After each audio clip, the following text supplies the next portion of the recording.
Eh ben, Bertrand de Broc, bienvenue à bord d'Up2Sail.com. Donc là, on se trouve à Lille où tu es en recherche de sponsors pour le Vendée Globe. Alors, est-ce que tu peux te présenter un petit peu? Moi, c'est Bertrand de Broc, donc je prépare mon 3e Vendée Globe, histoire d'être présent au départ et puis d'accompagner, je dirais, toute une quantité de partenaires. Voilà, sur un périple qui est quand même extraordinaire. Le tour du monde en solitaire sans escale, c'est quand même, je dirais, la course la plus importante et en solitaire au moins. La plus difficile aussi. Oui, c'est une course difficile parce qu'elle est technique, il faut partir des sables, il faut ramener le bateau au Sable d'Olonne, il ne faut pas s'arrêter parce que c'est une course où voilà, dès qu'on s'arrête, on est hors course. Donc le principe, c'est de maîtriser son bateau, de partir des sables, de maîtriser son bateau, de maîtriser l'équipe, le bonhomme, et de ramener tout le monde en bon état au Sable d'Olonne 3 mois après. Oui, c'est ménager à la fois le skipper et le bateau tout en poussant les limites au maximum. Le principe de cette course, c'est de durer. C'est de durer 3 mois. 3 mois de course intense dans les 40e, les 50e, de gérer la météo, de gérer un tas de choses qu'on fait aussi chez soi. Hein, c'est l'entretien courant. Voilà, mais pas dans les mêmes conditions non plus. En faisant marcher le bateau, parce que le but c'est quand même d'arriver le mieux placé au Sable d'Olonne. C'est une course d'abord. Et donc on a beaucoup de concurrents de haut niveau autour et il faut réussir à avoir un rythme de course pendant 3 mois, ce qui est une particularité dans la course au large. C'est vraiment une course de longue distance. Tu dis comme on fait chez soi, mais enfin, la différence c'est que c'est dans une machine à laver en phase essorage.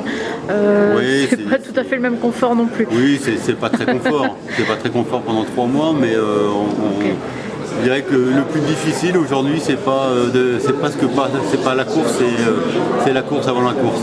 C'est la recherche du budget, le montage du projet, tout ce qui se fait pendant des mois et des mois avant le départ pour être au départ du Vendée, le 10 novembre. Ouais, comme on le dit, sans sponsor, pas de voile, pas de rêve.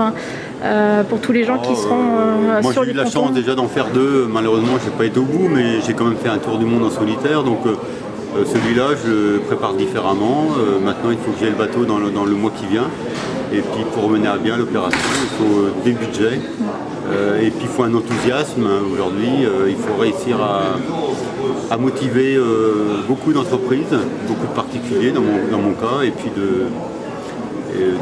de mener à bien l'opération pour que je donne envie aux gens de venir.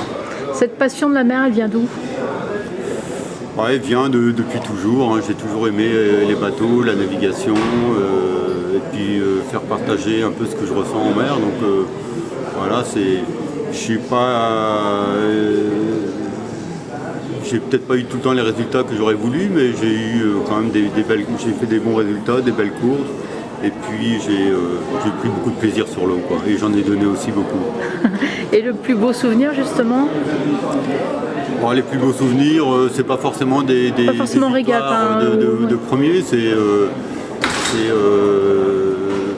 je dirais les passages du Cap Horn en solitaire, c'est les 40e, dans les 40e révolutions, enfin des Kerguelen, où je suis passé très très très près de l'île des Kerguelen, où j'ai vu une île incroyable. C'est des petits paysages comme ça où en mer on est bien. De toute façon, c'est un endroit où on est bien. Et aujourd'hui, il faut faire beaucoup plus.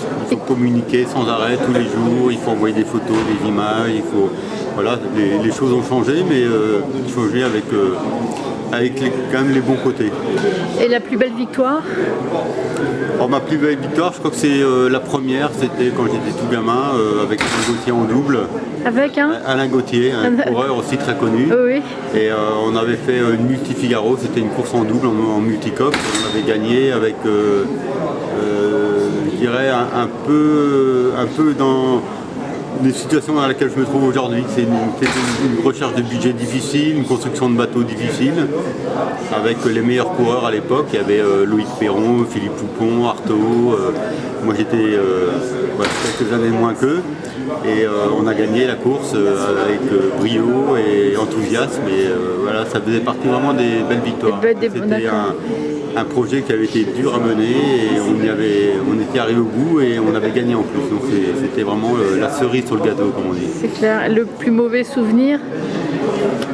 Oh, le plus mauvais, il y en a eu pas mal. Les mauvais, c'est les chavirages en multicoque, c'est les casses de bateau. Voilà. Ça fait partie aussi du. Ce coup de la langue, ça devait pas être un bon souvenir. Oui, la langue recousue en 93, c'était un souvenir particulier. Qui a marqué tout le monde. Qui a marqué tout le monde, ouais. C'est un peu ma carte de visite en fait. Ça, La langue forte. Hein. La langue forte, voilà. Ouais, ta plus belle escale? Ma plus belle escale, elle n'était pas fantastique parce que c'était lors d'un Vendée Globe, c'était à Ushuaïa. Parce que j'avais trouvé une sérénité, un calme là-bas et à l'autre bout du monde. Voilà, pour moi c'était l'arrivée à Ushuaïa, j'aurais pas dû m'arrêter mais il fallait techniquement. Ouais. Et pour moi c'est le meilleur souvenir, le plus beau souvenir. Le plus bel endroit. Ouais. Pas facile d'accès hein, pour les plaisanciers. Mais voilà, quand on est à l'autre bout du monde, juste au-dessus du Cap Horn et qu'on s'arrête parce que bon là c'était un problème technique. J'avais vraiment un bonheur de s'arrêter quand même malgré tout qui était fantastique. Très bien, bah, écoute, un grand merci et bon vent pour le Vendée Globe en tout cas.